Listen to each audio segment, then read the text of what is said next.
Hello friend, मैं आनंद राज आप सबके बीच बीएड का एक बहुत इम्पोर्टेंट टॉपिक है। देखिए, हम लोग को जो पेपर 1 या कोर्स 1 बोल सकते हैं, जो इसका नाम है चाइल्डहुड एंड ग्रोविंग अप, उसी का यूनिट जो 2 हम लोग का है, उसमें एक यूनिट है। वो यूनिट हम लोग को किशोरावस्था के ही बारे में पढ़ना है।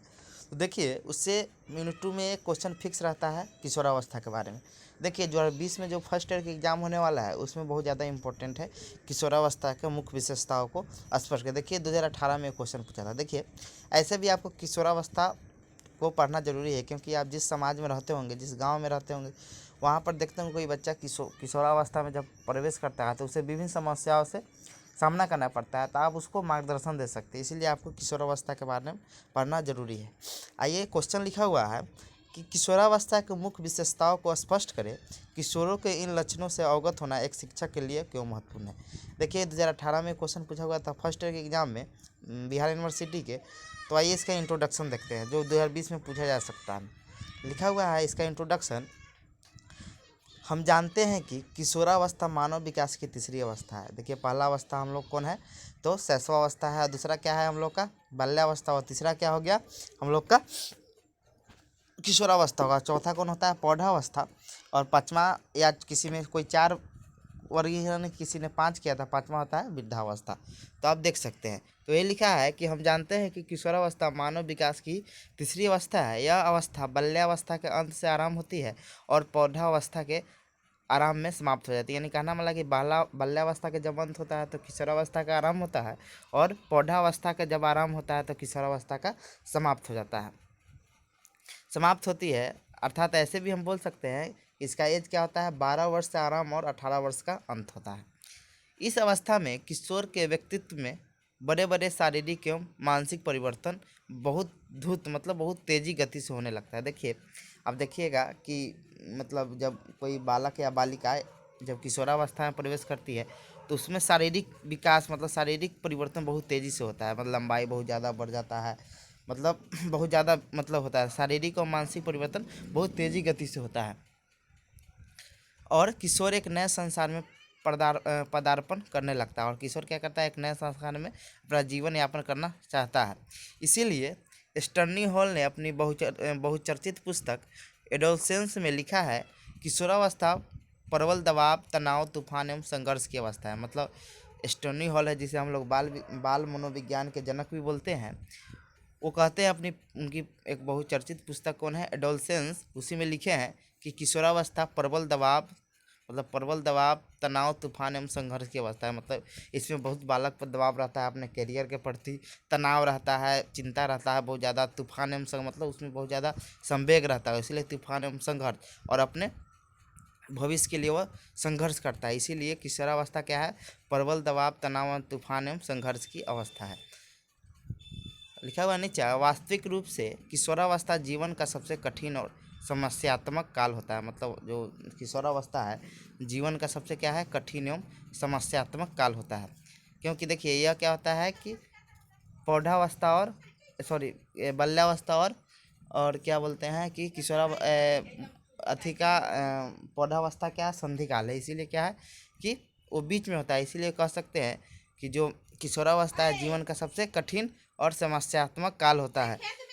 इस अवस्था में किशोर एवं किशोरियाँ एक तूफानी दौर से गुजरते हैं। मतलब इस अवस्था में क्या होता है, किशोर एवं किशोरियाँ एक तूफानी दौर से गुजरते हैं, जिनसे उन्हें अनेक प्रकार की मानसिक यातनाएं, तनाव और दबाव सहन करने पड़ते हैं। मतलब क्या होता है कि इस अवस्था में क्या होता है, किशोर एवं किशोरियाँ एक तूफानी दौर से गुजरते हैं, जिनसे उन्हें क्या होता है, उन्हें अनेक प्रकार की मानसिक तनाव और दबाव सहन करने पड़ते हैं। और जो उन्हें सहन नहीं कर पाते हैं, उनका व्यक्तित्व दुर्बल एवं खंडित हो जाता है। मतलब वही क्या, सुसाइड करने लगते हैं, तो इसलिए उनका व्यक्तित्व क्या होता है, दुर्बल एवं खंडित हो जाता है। किशोरावस्था के महत्व के विषय में हेंडे कमेटी रिपोर्ट ने कहा है कि 11 या 12 वर्ष की आयु में बालक की नसों में ज्वार उठना आरंभ हो जाता है। इसे ही किशोरावस्था के नाम से जानते हैं। जो हेंडो रिपोर्ट है, हेंडो कमेटी का रिपोर्ट में कहा गया है कि 11 या 12 वर्ष की आयु में बालक की नसों में ज्वार उठना आरंभ हो जाता है। इसे ही क्या बोलते हैं, किशोरावस्था के नाम से जानते हैं। मतलब देखिएगा, जब बच्चा एकदम बहुत मतलब कोई बात बोलिएगा तो जल्दी मतलब गर्म हो जाएगा, मतलब उसमें बहुत ज़्यादा क्या रहता है, की नसों में क्या आता है, ज्वार उठना आरंभ हो जाता है। मतलब जो बच्चा 12 साल 15 साल के एज में रहता है उसे क्या बोला गया, किशोरावस्था कहा जाता है। यदि इस ज्वार का समय रहते उपयोग कर लिया जाए और उसकी शक्ति तथा धारा के साथ नई यात्रा आरंभ कर दी जाए तो सफलता प्राप्त की जा सकती। देखिए एक बात कहा गया है कि जो बच्चा 12 से 18 साल में अच्छा काम मतलब अच्छा कार्य में अपना समय दे दिया तो वो बच्चा सफलता को प्राप्त कर लेगा। जो बच्चा 12 से 18 साल के बीच में अच्छा से पढ़ाई नहीं किया, गलत चीज़ पर ध्यान दिया तो मतलब सफलता नहीं प्राप्त कर सकता। तो वही चीज़ यहाँ पर कहा गया है कि किशोरावस्था के नाम से जाता है। यदि इस ज्वार का समय रहते उपयोग कर लिया जाए, मतलब इस मतलब पोटेंशियल का समय रहते उपयोग कर ले तो उसकी शक्ति तथा धारा के साथ नई यात्रा आरंभ कर दी जाए तो सफलता प्राप्त की जा सकती है। किशोरावस्था के आराम होने की आयु लिंग, प्रजाति, जलवायु, संस्कृति, व्यक्ति के स्वास्थ्य आदि पर भी निर्भर करता है। देखिए कोई व्यक्ति में 12 वर्ष में किशोरावस्था गुना जाता है, कोई व्यक्ति में 13 वर्ष में। देखिए तो कोई व्यक्ति के एज के आधार पर अवस्था को निर्धारण नहीं कर सकते हैं, उसके लक्षणों के आधार पर कर सकते। देखिए लक्षण फिक्स होता है कि किशोरावस्था में ये लक्षण दिखाई देगा तो हम कह सकते हैं उसमें किशोरावस्था के अवस्था आ गया, समझे। तो वही चीज़ बोला जा रहा है कि किशोरावस्था के आरंभ होने की आयु लिंग, प्रजाति, जलवायु, संस्कृति, व्यक्ति के स्वास्थ्य आदि पर निर्भर करता है। कोई व्यक्ति कमजोर होगा तो उसमें थोड़ा लेट से मतलब किशोरावस्था का गुण दिखाई, जो अच्छा प्रबल होगा उसमें ज़्यादा दिखाई देगा। जहाँ के जलवायु अनुकूल होगी वहाँ पर जल्दी देखा, भारत में 12 साल अनुकूल है, कोई ठंडा प्रदेश में क्या थोड़ा लेट से होता है। सामान्यतः बालकों की किशोरावस्था लगभग 13 वर्ष की आयु में और बालिकाओं की लगभग 12 वर्ष की आयु में आरंभ होती है। मतलब देखिए लड़का का क्या होता है लेट से होता है और लड़की क्या होता है कि मतलब पहले हो जाता है। देखिए 12 वर्ष की आयु में आराम होती है। भारत में यह आयु पश्चिम के देशों की अपेक्षा 1 वर्ष पहले आराम है। देखिए मान लीजिए भारत में किशोरावस्था 13 वर्ष में हो रहा है तो पश्चिमी देश में क्या होगा, जहाँ ठंडा देश है वहाँ 14 वर्ष मतलब 1 वर्ष लेट से वहाँ होता है। अब देखते हैं किशोरावस्था का अर्थ एवं परिभाषा। किशोरावस्था अंग्रेजी भाषा के एडोलसेंस शब्द का हिंदी रूपांतरण है। इस एडोलसेंस शब्द का उत्पत्ति लैटिन भाषा के एडोल्सियस शब्द से हुई है, जिसका अर्थ है परिपक्वता की ओर बढ़ना, मतलब टू ग्रो द मैच्योरिटी। मतलब किशोरावस्था अंग्रेजी भाषा कौन है, एडोलसेंस शब्द का क्या है हिंदी रूपांतरण है। इस एडोलसेंस शब्द का उत्पत्ति लैटिन भाषा के एडोल्सियल शब्द से हुई है। एडोल्सियर शब्द से हुई है, जिसका अर्थ क्या होता है परिपक्वता की ओर बढ़ना, मतलब टू ग्रो टू मैच्योरिटी। दूसरे शब्दों में हम कह सकते हैं किशोरावस्था यौनिक परिपक्वता मतलब सेक्सुअल मैच्योरिटी से आरंभ होती है और वैधानिक प्रवृत्ति मतलब लीगल मैच्योरिटी पर समाप्त हो जाती है। मतलब जो किशोरावस्था होता है का मतलब सेक्सुअल मैच्योरिटी मतलब काम शक्ति का विकास होता है, मतलब उसी से आरंभ होता है और क्या होता है लीगल मेजोरिटी पर समाप्त हो जाता है। अर्थात मानव की वह अवस्था जो उसे परिपक्वता की ओर ले जाए उसे क्या बोलते हैं, किशोरावस्था कहते हैं। समान रूप से किशोरावस्था 12 वर्ष की आयु से 18 वर्ष की आयु तक मानी जाती है। विभिन्न मतलब जो किशोरावस्था का एज होता है क्या माना जाता है, 12 वर्ष से आरंभ और 18 वर्ष तक अंत माना जाता है। विभिन्न मनोवैज्ञानिकों ने अपने तर्क एवं चिंतन के आधार पर किशोरावस्था के निम्नलिखित परिभाषाएं दी है। देखिए पहला है स्टर्नी हॉल, जिसे बाल मनोविज्ञान के जनक भी कहते हैं। ये 2 डिफिनीसन दिए हैं। पहला डिफिनीसन दिए हुए हैं, पहला डिफिनीसन है ये वाला कि किशोरावस्था प्रबल दबाव, तनाव, तूफान एवं संघर्ष की अवस्था है। मतलब जो किशोरावस्था है क्या है कि प्रबल दबाव, तनाव, तूफान एवं संघर्ष की अवस्था। बताए हैं कि किशोरावस्था में व्यक्ति क्या बहुत ज़्यादा डिप्रेशन प्रेशर में रहता है, मतलब दबाव रहता है, उस पर तनाव रहता है और संघर्ष मतलब तूफान में रहता है, मतलब उसमें ज़्यादा संवेग रहता है। इसलिए तूफान एवं संघर्ष मतलब अपने भविष्य के प्रति वो संघर्ष करता है सफलता के प्रति, इसीलिए इसे क्या बोला गया है कि प्रबल दबाव, तनाव, तूफान एवं संघर्ष की अवस्था है। दूसरा डिफिनेशन वही दिए है स्टर्नी हॉल कि किशोरावस्था में शारीरिक, मानसिक और सामाजिक विकास अचानक होता है। मतलब जो किशोरावस्था में देखिएगा एकाएक देखिएगा जब 11 साल 10 साल का लड़का रहता है वो बहुत छोटा रहता है, जैसे ही 12-13 साल में जाएगा विशेषकर लड़की लोग में देखिएगा बहुत अचानक उसमें शारीरिक परिवर्तन हो जाते हैं, मतलब बहुत लंबा हो जाता है, मतलब बहुत ज़्यादा शारीरिक परिवर्तन होता है। वही चीज़ कहा गया है कि किशोरावस्था में शारीरिक, मानसिक और सामाजिक विकास अचानक होता है। दूसरा डिफिनीशन है किलपैट्रिक के अनुसार किशोरावस्था जीवन का सबसे कठिन काल है। देखिए किशोरावस्था है ना जीवन का सबसे कठिन काल है, इसी में बच्चा सुसाइड करता है, इसी में मतलब सबसे कठिन काल माना जाता है। तीसरा डिफिनीशन दिए हैं बेल्टाइन, ये भी 2 डिफिनीशन दिए हुए हैं, बेल्टाइन है वो 2 डिफिनीशन दिए हुए हैं। पहला है किशोरावस्था अपराध की एक नाजुक अवस्था है। देखिए या क्यों नाजुक अवस्था है कि देखिए कोई मतलब किशोर होता है, गांव समाज में आप देखते होंगे कि कोई बच्चा कोई मतलब मतलब किशोरावस्था में प्रवेश करता है बच्चा, कोई बच्चा मतलब अपने गार्जियन से कोई चीज़ मांगा, वो नहीं पूरा, तो क्या हुआ कि मतलब उसको पाने के लिए वो आपराधिक प्रवृत्ति करने लगता है। तो इसलिए कहा गया है कि किशोरावस्था अपराध की एक नाजुक अवस्था है। दूसरा क्या है, दूसरा डिफिनेशन दिया है कि व्यक्तिगत एवं घनिष्ठ मित्रता किशोरावस्था की प्रमुख विशेषता है। मतलब जो व्यक्तिगत एवं घनिष्ठ मित्रता क्या है, किशोरावस्था की प्रमुख विशेषता, मतलब उसमें एकदम पर्सनली एकदम मित्रता हो गया, मतलब फ्रेंडशिप होता है एकदम घनिष्ठ, मतलब फास्ट फ्रेंडशिप, मतलब घनिष्ठ मित्रता को फास्ट फ्रेंडशिप कहते हैं। वो किशोरावस्था क्या है, सबसे प्रमुख विशेषता है। चौथा है डिफिनीशन ब्लेयर जोन्स और सिप्सन के अनुसार। ये क्या डिफिनेशन दे रहे हैं, एकदम सिंपल डिफिनीशन है। किशोरावस्था प्रत्येक व्यक्ति के जीवन में वह काल है जो बाल्यावस्था के अंत में आरंभ होती है और प्रौढ़ावस्था के आरंभ में समाप्त हो जाती है। मतलब एकदम सिंपल डिफिनीशन है कि बाल्यावस्था के अंत में आरंभ होती है और क्या होती है, प्रौढ़ावस्था के आरंभ में समाप्त हो जाती है। देखिए, और पांचवा डिफिनीशन है बिग्गी एवं हंट के अनुसार। ये क्या बोल रहा है, किशोरावस्था की विशेषताओं को सर्वोत्तम रूप में प्रकट करने वाला एक शब्द है परिवर्तन। मतलब किशोरावस्था के जब हम विशेषताओं देखेंगे उसमें देखिएगा सबसे ज़्यादा परिवर्तन ही होता है, जैसे मानसिक परिवर्तन, शारीरिक परिवर्तन, मतलब ये सब। तो वही बोला गया है कि किशोरावस्था की विशेषताओं को सर्वोत्तम रूप में प्रकट करने वाला एक शब्द है परिवर्तन। परिवर्तन शारीरिक, सामाजिक और मनोवैज्ञानिक होता है।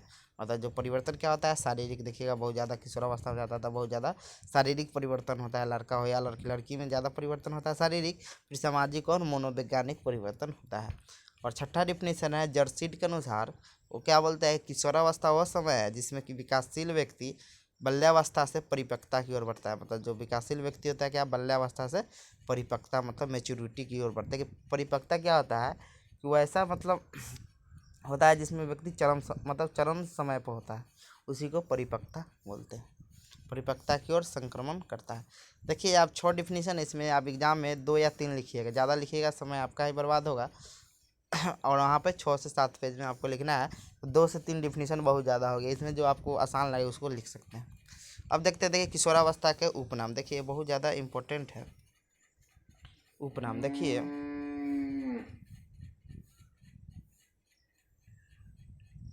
देखिए किशोरावस्था के उपनाम, मतलब किसी कौन कौन उपनाम से इसको जानते हैं। देखिए पहला लिखा हुआ है, हम यहाँ से स्टार्ट करते हैं। देखिए यहाँ लिखा हुआ है संवेगात्मक अवस्था। देखिए जो किशोरावस्था होता है उससे बहुत ज़्यादा संवेग प्रबल होते हैं, मतलब बहुत ज़्यादा गुस्सा आ जाएगा एकाएक, एकाएक मतलब प्रेम, ये सब क्या होगा, संवेग उसमें बहुत ज़्यादा प्रबल होता है, एकाएक घिरना होता है किसी से, मतलब फिर मतलब क्या उसको बोलते हैं, प्रेम होता है, मतलब ये सब संवेग बहुत परम मतलब चरम सीमा पर होता है। इसीलिए किशोरावस्था को क्या बोलते हैं, संवेगात्मक अवस्था बोलते हैं। बहुत ज़्यादा ईर्ष्या होगा, फिर उसके बाद सद्भावना, मतलब विभिन्न प्रकार के संवेगों का क्या होता है कि इसमें दिखाई देता है, प्रबल दिखाई देता है, इसीलिए इसे क्या बोलते हैं, संवेगात्मक अवस्था। देखिए एक और चीज़ आपसे क्वेश्चन पूछा जाए कोई भी एग्जाम में कि जो मैकडूगल थे वह 14 प्रकार के संवेग बताए हुए थे, ठीक है, ये चीज़ याद रखिएगा। दूसरा है दुखी अवस्था है। देखिए जो किशोरावस्था है इसे दुखी अवस्था कहते हैं। देखिए क्यों कहते हैं कि देखिए बच्चा जो इसमें किशोर होता है अपने भविष्य के प्रति इसमें दुखी रहता है, अपने भविष्य के लिए कि हम आगे क्या करेंगे, इसलिए दुखी रहता है, इसीलिए इसे दुखी अवस्था कहते हैं। तीसरा है परिवर्तन की अवस्था। देखिए इसमें बहुत ज़्यादा परिवर्तन होता है, शारीरिक परिवर्तन हो या मानसिक परिवर्तन हो या सामाजिक परिवर्तन हो या चारित्रिक परिवर्तन हो, मतलब इसमें बहुत ज़्यादा परिवर्तन है, इसीलिए इस अवस्था को क्या बोलते हैं, परिवर्तन की अवस्था कहते हैं।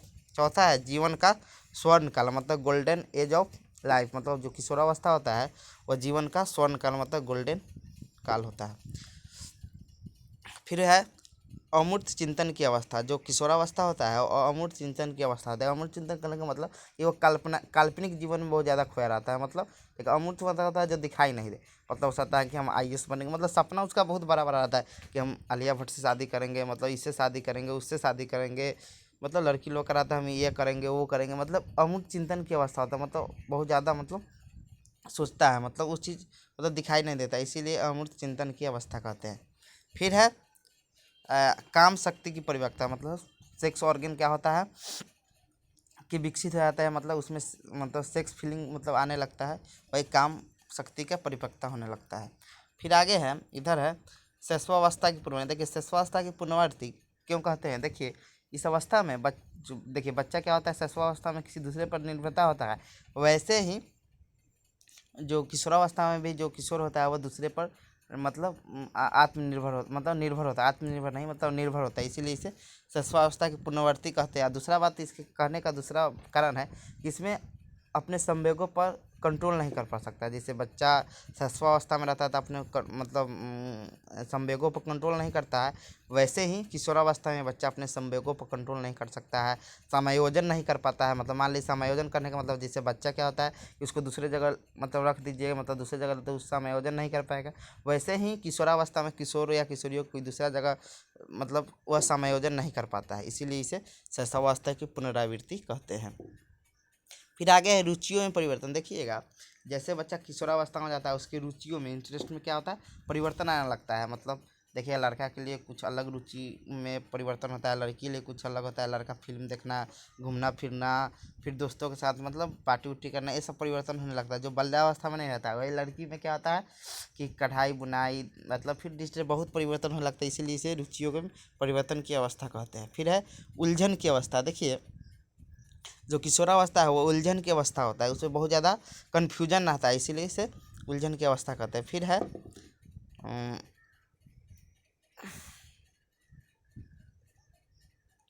धूर्त एवं तीव्र विकास की अवस्था। मतलब इसमें बहुत तेज़ी से मतलब क्या होता है कि विकास होता है, जैसे मानसिक विकास, शारीरिक विकास। आप सिंपल देखिएगा गाँव समाज में, आप देखिएगा कोई बच्ची होगी 10 साल मतलब 8 साल की, देखिएगा 1-2 साल के बाद मतलब इतना ज़्यादा मतलब ग्रो कर जाती है, मतलब इतना ज़्यादा उसका शारीरिक विकास होता है कि पता ही नहीं चलता है। वही चीज़ है द्वितीय तीव्र विकास की अवस्था। फिर है वीर वीर पूजा की आयु। जो किशोरावस्था है उसे वीर पूजा की आयु कहते हैं। मतलब किसी को मतलब अनुयायी फॉलोअर बनाने लगता है, मतलब किसी को मतलब आदर्श मानने लगता है, इसी उसी को वीर पूजा की आयु कहते हैं। फिर है जीवन का वसंत ऋतु। मतलब जो किशोरावस्था है उसे जीवन का वसंत ऋतु कहते हैं। अब देखते हैं किशोरावस्था की विशेषताएं। अब देखते हैं किशोरावस्था की विशेषताएं। लिखा हुआ है, हम जानते हैं कि बाल विकास में किशोरावस्था के अत्यंत महत्वपूर्ण है। देखिए बाल विकास उसे कहते हैं जब हम शैशवावस्था से किशोरावस्था तक अध्ययन करते हैं उसे बाल विकास कहते हैं। तो लिखा हुआ है, हम जानते हैं कि बाल विकास में किशोरावस्था का अत्यंत महत्वपूर्ण स्थान है। इस अवस्था में किशोर एवं किशोरियों में शारीरिक, मानसिक, सामाजिक एवं संवेगात्मक विकास में महत्वपूर्ण परिवर्तन होते हैं। इसीलिए किशोरावस्था में किशोर एवं किशोरियों में होने वाले परिवर्तनों को स्पष्ट करते हुए किशोरावस्था की मुख्य विशेषताएं निम्नलिखित है। पहला है शारीरिक परिवर्तन या शारीरिक विकास भी बोल सकते हैं। लिखा हुआ है किशोरावस्था में किशोर एवं किशोरियों में शारीरिक परिवर्तन तीव्र गति से होता है, मतलब बहुत स्पीड से होता है। देखिएगा शारीरिक परिवर्तन बहुत जल्दी, मतलब सबका शारीरिक बच्चा सबका मतलब देख लीजिएगा टीका दिन में उसका शरीर क्या होता है, बहुत ज़्यादा विकास होता है। इसीलिए कहा गया है किशोरावस्था में किशोर एवं किशोरियों में शारीरिक परिवर्तन तीव्र गति से, मतलब लड़का और लड़की में सबसे ज़्यादा शारीरिक परिवर्तन लड़की में होता है, बहुत जल्दी उसका ग्रोथ होता है। इस अवस्था में किशोर पुरुष को तथा किशोरी स्त्रीत्व को प्राप्त करती है। मतलब जो किशोरावस्था में जब लड़की जाती है तो किसको प्राप्त करती है, स्त्रीत्व, मतलब स्त्री के सभी गुणों को मतलब उसके जैसा देखने मतलब दिखाई देने लगती है, और जो किशोर होता है पुरुष के जैसा दिखाई देने लगता है। इस काल में किशोर के शरीर में अनेक महत्वपूर्ण परिवर्तन होते हैं, जैसे भार एवं ऊंचाई में तीव्र गति बढ़ते हैं, उसका वेट भी बढ़ता है, उसका हाइट भी बढ़ता है, मांसपेशियों एवं शारीरिक ढांचे में दिखता है, मतलब उसका जो मसल होता है या उसका फिजिकल जो ढांचा होता है उसमें क्या आता है, दृढ़ता मतलब मजबूती आ जाता है। फिर है दाढ़ी या मूछ का आना, मतलब दाढ़ी या मूछ आने लगता है। आवाज़ का कड़क होना, मतलब जब किशोरावस्था पर आवाज़ कड़क होने लगता है। तथा प्रजनन अंगों का विकास, मतलब रिप्रोडक्टिव अंग जो सेक्स ऑर्गन होता है उसका विकास हो जाता है। वही किशोरियों में मांसपेशियों कोमल ही रहती है, मतलब उसका जो मसल होता है वो कोमल ही रहती है। वक्ष स्थल पर उभार आना प्रारंभ हो जाता है। आवाज़ में मधुरता आ जाती है, मतलब आवाज़ और मीठा हो जाता है, तथा मानसिक स्राव का आरंभ हो जाता है। इस प्रकार हम देखते हैं कि किशोरावस्था शारीरिक विकास की दृष्टि से महत्वपूर्ण होता है। अब देखते हैं मानसिक विकास, मेंटल डेवलपमेंट।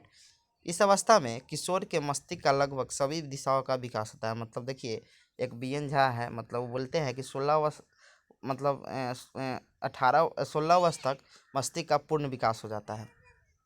इस अवस्था में किशोर के मस्तिष्क का लगभग सभी दिशाओं का विकास होता है। इसमें विशेष रूप से अग्रलिखित मानसिक गुण आ जाता है, जैसे कल्पना और दिवा स्वप्न। दिवा स्वप्न मतलब होता है मतलब डे मतलब दिन में स्वप्न देखना, मतलब उसी को दिवा स्वप्न बोलते हैं। कि बहुलता बुद्धि का अधिकतम विकास, सोचने समझने और तर्क करने की शक्ति में वृद्धि हो जाती है। देखिए बीएन झा का कथन है कि इसके संदर्भ में कि जहाँ तक बुद्धि का विकास का प्रश्न है, वह किशोरावस्था में चरम सीमा पर पहुँच जाता है, मतलब अपने चरम सीमा पर पहुँच जाता है, मतलब एंड, मतलब एक्सेस पॉइंट। अब देखते हैं सामाजिक विकास। किशोरावस्था में किशोर या किशोरियों के संपर्क का दायरा बढ़ने से सामाजिक विकास तीव्र गति है। देखिए किशोरावस्था में बच्चा बहुत गांव समाज स्कूल में जाने लगता है, फिर रिलेशन में जाता है, जिससे उसका क्या होता है, सामाजिक दायरा बढ़ता है, जिससे उसमें क्या होता है, सामाजिक विकास तीव्र गति से है। इस अवस्था में उनमें सामाजिक चेतना का विकास, मित्र मंडल के प्रति निष्ठा, यौन चेतना का विकास, मतलब सेक्स के प्रति मतलब चेतना का विकास हो जाता है। फिर सामाजिक उत्तरदायित्व की भावना का विकास हो जाता है।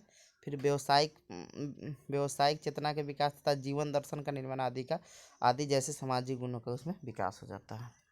अब देखते हैं चौथा, संवेगात्मक जीवन, मतलब इमोशनल लाइफ, मतलब संवेगात्मक विकास उसमें होता है। देखिए लिखा हुआ है कि किशोरावस्था में किशोर के संवेगों में तीव्र परिवर्तन होते हैं, इसीलिए इस अवस्था को संवेगों की अवस्था कहते हैं। मतलब किशोरावस्था क्या बोलते हैं, संवेगों की अवस्था कहते हैं। इस अवस्था में क्रोध, भय, ईर्ष्या, घृणा और प्रेम आदि संवेगों का तीव्र प्रभाव किशोरों में देखने को मिलता है। मतलब ये सब जो संवेग है वो किशोरों में देखने को मिलता है। फिर पाँचवा है मानसिक स्वतंत्रता और बड़े के प्रति विद्रोह की भावना। किशोरों में शारीरिक एवं मानसिक स्वतंत्रता का प्रबल भावना होता है। देखिए किशोरों में क्या होता है, शारीरिक एवं मानसिक स्वतंत्रता का प्रबल भावना होता है। किशोरावस्था में वह बड़ों के आदर्शों, विभिन्न परंपराओं, रीति रिवाजों और अंधविश्वासों के बंधनों में न बंध कर स्वतंत्र जीवन व्यतीत करना चाहता है। मतलब देखिएगा गांव समाज में विभिन्न प्रकार के परंपरा रहता है, रीति रिवाज रहता है, अंधविश्वास रहता है, उसमें न रहकर स्वतंत्र जीवन व्यतीत करना चाहता है। अतः उस पर किसी प्रकार का प्रतिबंध लगाया जाता है तो उसमें विद्रोह की ज्वाला फूट जाती है। देखिए हम अपने कहानी बताते हैं। देखिए हम भी जब 15 16 साल के थे तो गांव में बारात उरात जाता था, तो हम भी मतलब जिद करते थे जाना है, लेकिन नहीं जाने दिया जाता है, मतलब मम्मी पापा दौड़ाते। फिर भी हमें विद्रोह का भावना आता था कि मेरे साथ गलत हो रहा है, ये हो रहा है, वो हो रहा है। फिर बाद में सोचते थे कि बारात में मार हो गया या उस जगह, तो हमको भी लगता था हाँ एक अच्छा किए हैं। तो ये चीज़ सब विद्रोह, मतलब कि उसमें विद्रोह की ज्वाला फूट जाती है। इस संदर्भ में कोलसेनिक महोदय का विचार है कि किशोर प्रौढ़ों को अपने मार्ग में बाधा समझता है। कि किशोरावस्था में जो बड़े बुजुर्ग होते हैं उनको अपने मार्ग में क्या समझता है, बाधा समझता है, जो उसे अपनी स्वतंत्रता का लक्ष्य प्राप्त करने में रोकता है। छठा है काम शक्ति की परिपक्वता। मतलब जो सेक्स जो पावर होता है उसमें क्या होता है, मैच्योरिटी आ जाती है, मतलब उसमें विकास होने लगता है। कामेंद्रियों का मतलब होता है कि जो सेक्स जो इंद्रिय होता है, मतलब ग्लैंड होता है, उसमें क्या होता है, उसका उसमें परिपक्वता आ जाता है। देखिए वो होता है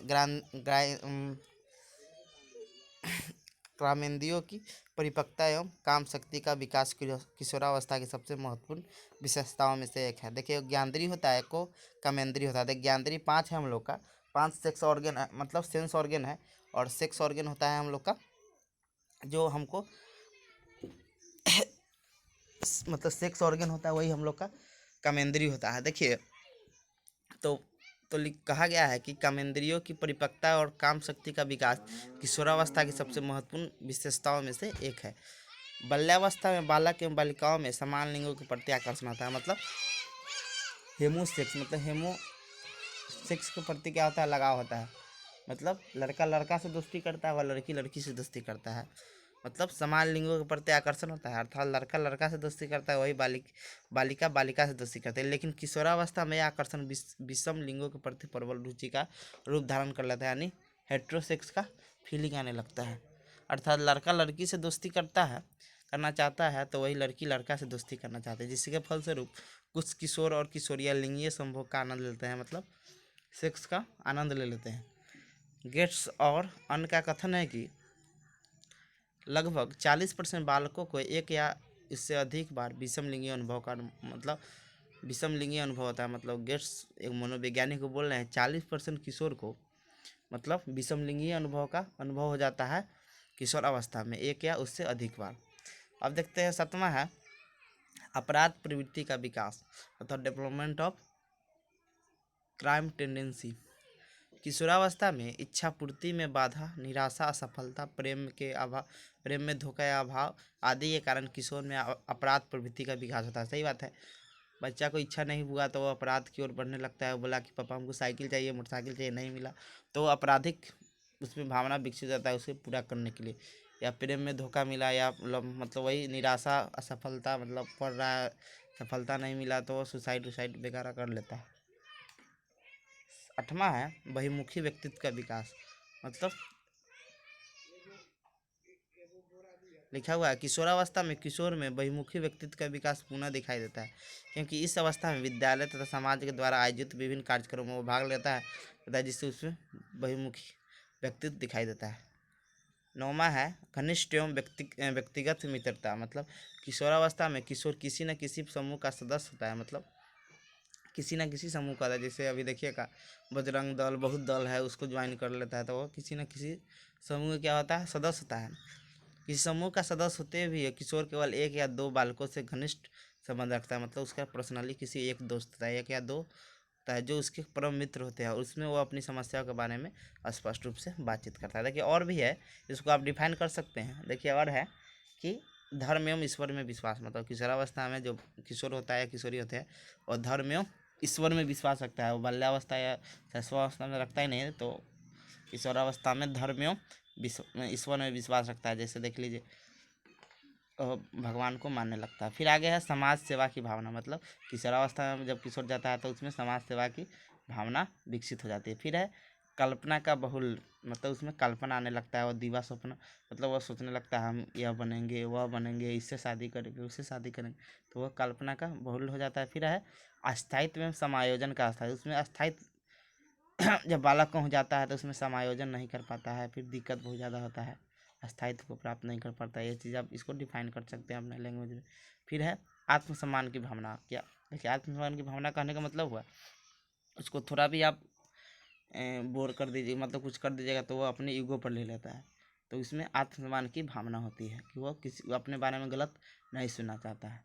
फिर है व्यवसाय चुनाव की चिंता। मतलब वो अपने कैरियर के बारे में चिंता है कि हमको क्या बनना है, ये मतलब इंजीनियर बनना है, क्या बनना है, उसको वो चिंता रहता है। फिर है समूह प्रवृत्ति का विकास। मतलब उसमें समूह ज्वाइन करने की प्रवृत्ति का विकास होता है। जैसे अभी देखिएगा बजरंग दल, ये दल, वो दल ज्वाइन करने में उसमें बहुत ज़्यादा प्रवृत्ति होती है। फिर रुचियों में परिवर्तन, ये बताए ही है कि उसमें लड़का के लिए अलग रुचि होता है कि फिल्म देखेंगे, दोस्त के साथ पार्टी करेंगे, ये सब रुचियों में उससे परिवर्तन है जो बाल्यावस्था में नहीं रहता। देखिए ये बहुत ज़्यादा इंपॉर्टेंट है कि किशोरावस्था में शिक्षक की भूमिका। देखिए बहुत ज़्यादा इंपॉर्टेंट है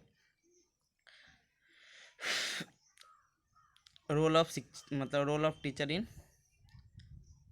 एडोलसेंस। देखिए लिखा हुआ है कि हम जानते हैं कि किशोरावस्था किशोरों की ऐसी अवस्था है जिसमें वो बहुत ही ऊर्जावान होते हैं। यदि इस अवस्था में उन्हें शिक्षक द्वारा सही मार्गदर्शन नहीं दिया गया तो अपनी ऊर्जा का वे गलत दिशा में प्रयोग कर लेंगे, जिससे समाज एवं राष्ट्र का अहित होगा। एकदम सही कहा गया है। अतः शिक्षक को बहुत ही सावधानी से किशोरों के लक्षणों को समझना चाहिए और उनकी समस्याओं का गंभीरतापूर्ण विचार करना चाहिए और उचित दिशा में मार्गदर्शन प्रदान करना चाहिए। एकदम सही कहा गया है कि जो किशोरावस्था में क्या होता है, किशोर बहुत ज़्यादा ऊर्जावान होते हैं, उस ऊर्जा को हम सही दिशा में सही मार्गदर्शन नहीं दिए तो गलत दिशा में चल जाएंगे, जिससे हमारे समाज और राष्ट्र का अहित होगा। एक शिक्षक को निम्नलिखित बातों का अनुसरण करना चाहिए। मतलब किशोरावस्था को पहला है शिक्षक किशोरों के साथ प्रेम एवं सहानुभूति ढंग से व्यवहार करे, जिसकी समस्याओं का समाधान करने में सहायता करे। देखिए कहा गया जो शिक्षक होगा किशोरों के साथ प्रेम एवं सहानुभूति के साथ ढंग से व्यवहार करे, जिस उनकी समस्याओं का समाधान करने में सहायता करे। दूसरा है शिक्षक किशोरों की जिज्ञासाओं को शांत करे, न कि दमन करे। मतलब उसमें कोई जिज्ञासा हो उसको क्या करे, उसको शांत करे, उसे बता कर, न कि उसे दमन करे, मतलब उसको न बोले कि ये गलत चीज़ है, मतलब उसको बताए।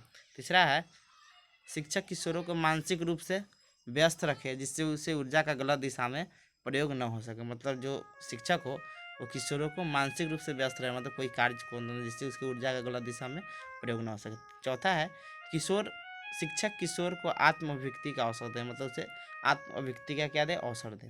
फिर पाँचवा है शिक्षक किशोरों को बुरी आदतों के परिणाम स्वरूप होने वाले व्यक्तिगत एवं सामाजिक हानियों के बारे में बताया। देखिए मान लीजिए शराब पीने के बारे में से बताया कि बुरी आदत क्या है। पहला व्यक्तिगत उससे क्या हो गया, आपका किडनी फेल हो जाएगा, फेफड़ा, ये सब बताया। फिर सामाजिक कि आपको सब गलत भावनाओं से देखेगा, ये चीज़ को बताना होगा। ये चीज़ क्या आ गया है, किशोरों को शिक्षक किशोरों को बुरी आदतों के परिणाम स्वरूप होने वाले व्यक्तिगत एवं सामाजिक हानियों के बारे में बताएं। और छठा है शिक्षक किशोरों को उनकी रुचि, योग्यता एवं शक्ति के अनुसार भविष्य के कार्यों के संदर्भ में मार्गदर्शन करते। मतलब बच्चा क्रिकेट खेलने में हो तो उसे क्रिकेट के बारे में बताए, जो बच्चा इंजीनियर बनना चाहता है उसे इंजीनियर के बारे में बताए, जो मेडिकल क्षेत्र में जाना चाहता है उसे मेडिकल लाइन में बताए। तो ये चीज़ उनके योग्यता के अनुसार भविष्य के बारे में बताए। देखिए इसका निष्कर्षण आप अपने लिख लीजिएगा। देखिए बहुत ज़्यादा इंपॉर्टेंट है। और इसमें आप जैसे इसमें 14-15 पॉइंट था अधिक विशेषता का, उसको आप 6 से 7 तक लिखिए एग्जाम में, 6 से 7 पेज में लिखिए, आपको अच्छा नंबर मिलेगा। Thank you.